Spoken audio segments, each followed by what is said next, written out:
Olá, alunos! Hoje iremos para o nosso terceiro encontro e falaremos, sobre a finalização do capítulo 4, na página 59. O assunto serão os mapas. Tipos de mapas.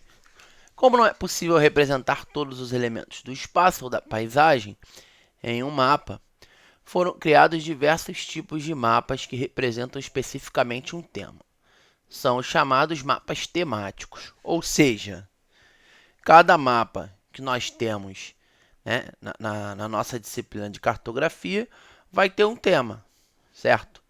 Seja ele qual aspecto que ele quer representar, né, para que nos dê algum tipo de informação dentro daquele papel.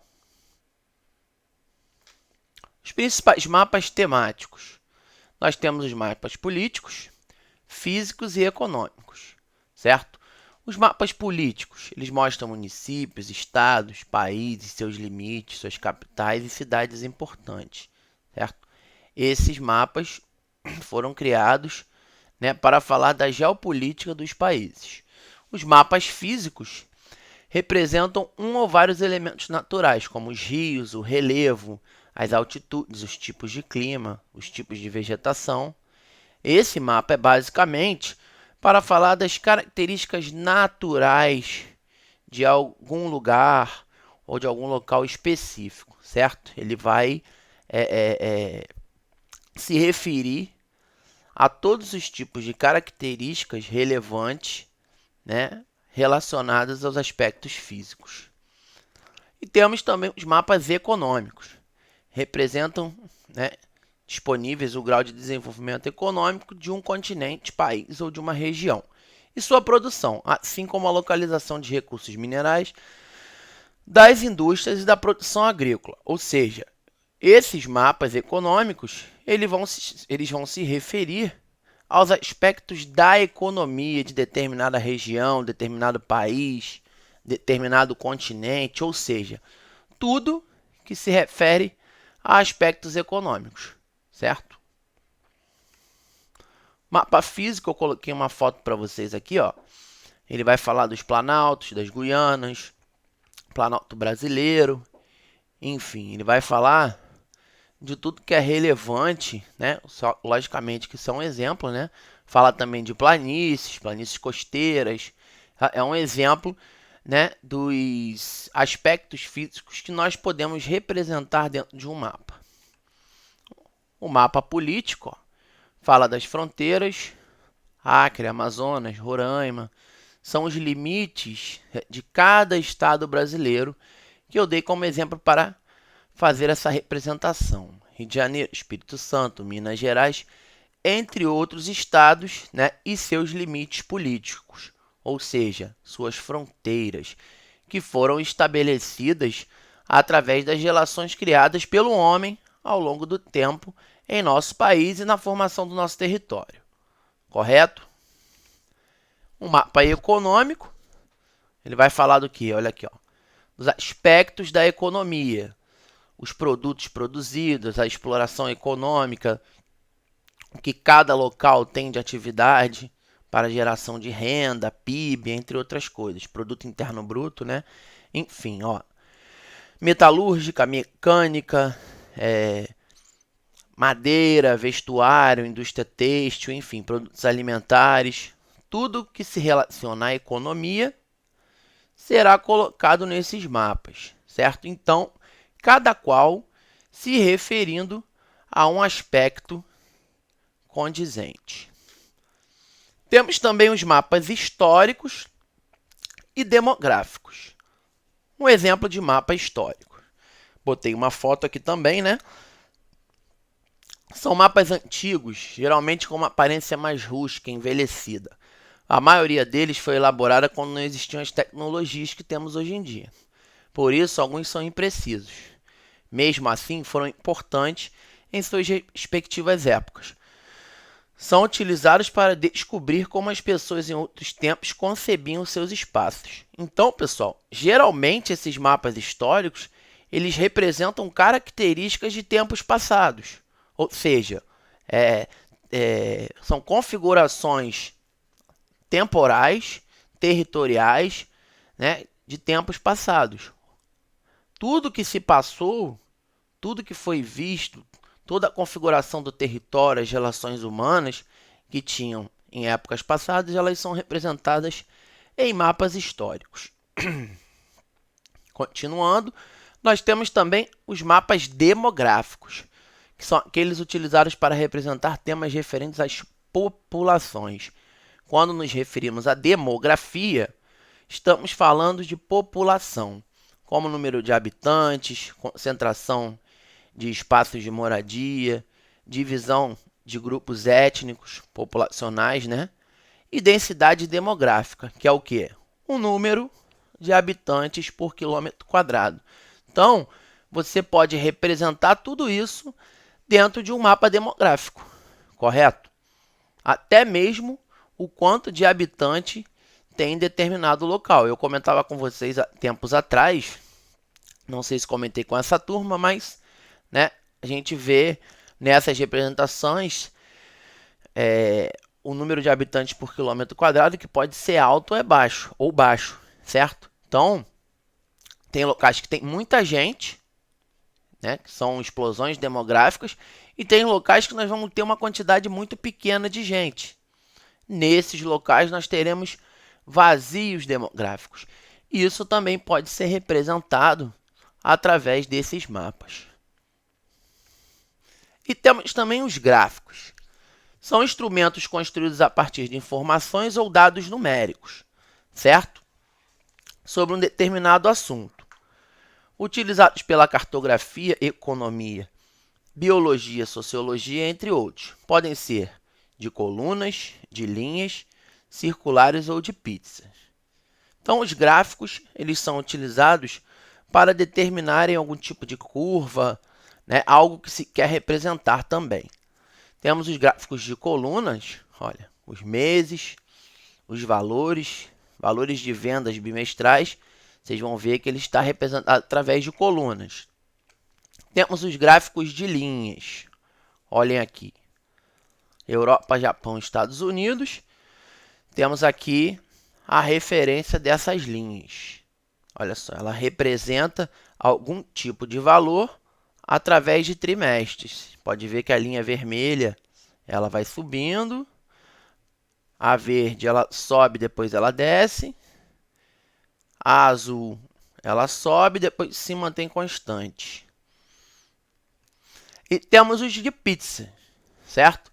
Ela vai representar algum tipo de também vai se referir a algum tipo de venda, algum tipo de, como eu posso dizer, algum tipo de coisa que aqui quer se referir. Por exemplo, gráficos circulares, nós podemos ver aqui, ó, vendas no almoço, sanduíches, saladas, sopa, bebidas, sobremesas, certo? Nós colocamos esses produtos aqui e representamos a porcentagem de vendas no período do almoço. 40% sanduíches, olha a legenda aí. 21% saladas, sopas está em verde, bebidas lilás e 15% numa tonalidade de azul mais claro, certo? Esses são os chamados gráficos. Hoje, para a localização de determinados... antes disso aí, né, eu vou ler aqui para vocês, nós vamos falar da orientação do homem em alguns aspectos tecnológicos. Hoje, para a localização de determinados espaços, podem ser utilizados diversos modos avançados de orientação. Isso só ocorre pelo fato de o homem reconhecer os pontos cardeais. Atualmente, o ser humano dispõe de modernos e eficientes meios de orientação, como o GPS, o rádio, os radares, os satélites, os computadores e os celulares, certo?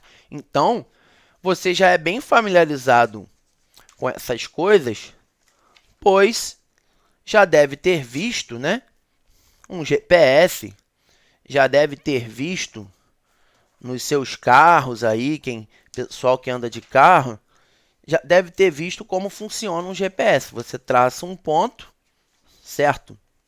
E desse ponto, né, você consegue se guiar no espaço. Você bota um endereço, de alguma localidade e o GPS te manda para lá através do conhecimento dos pontos cardeais.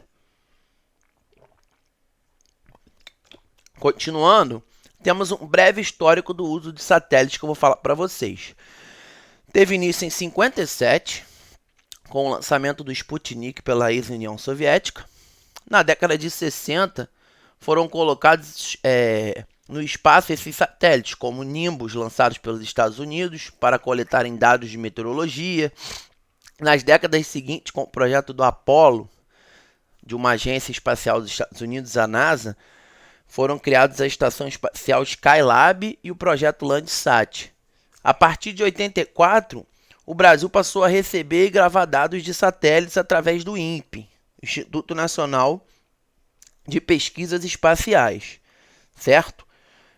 O Brasil, ele começou a construir e lançar seus próprios satélites, em parceria com outros países. A plataforma de lançamento brasileira se localiza em Alcântara, no Maranhão, que é uma base que no momento, né, ela está dando alguns problemas com populações oriundas daquele lugar, que estão sendo retiradas, enfim. Então, isso está dando alguns problemas na questão desse lançamento aí dos satélites. Enfim, então, falamos do GPS e do histórico desses satélites.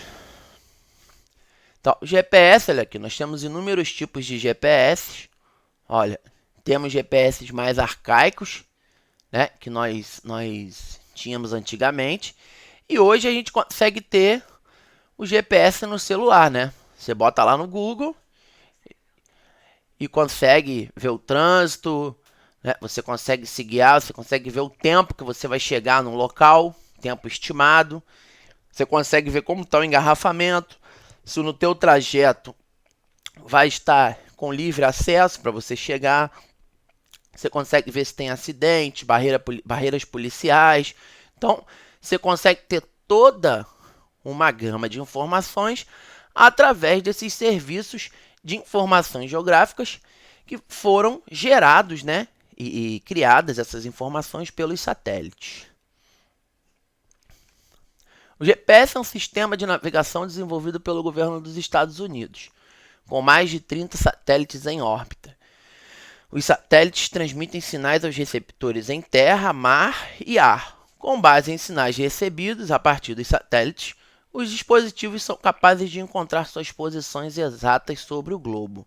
Então, que eu já falei, os satélites transmitem as informações aos receptores, né? E eles recebem todos esses sinais e as posições do globo, que já são mapeadas, conseguem ser encontradas.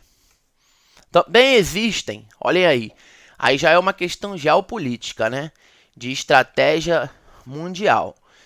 O GLONASS, que é um sistema de navegação por satélite russo, que é equivalente ao GPS dos Estados Unidos, certo? Que já está disponível para alguns aparelhos mais modernos. Ele vem para rivalizar com os Estados Unidos. Vocês sabem que a Rússia, né, um país da ex-União Soviética, ele já rivalizava com os Estados Unidos em relação à tecnologia desde o final da Segunda Guerra Mundial, certo? No período chamado de Guerra Fria. E hoje não é diferente, só que não temos mais aquele período.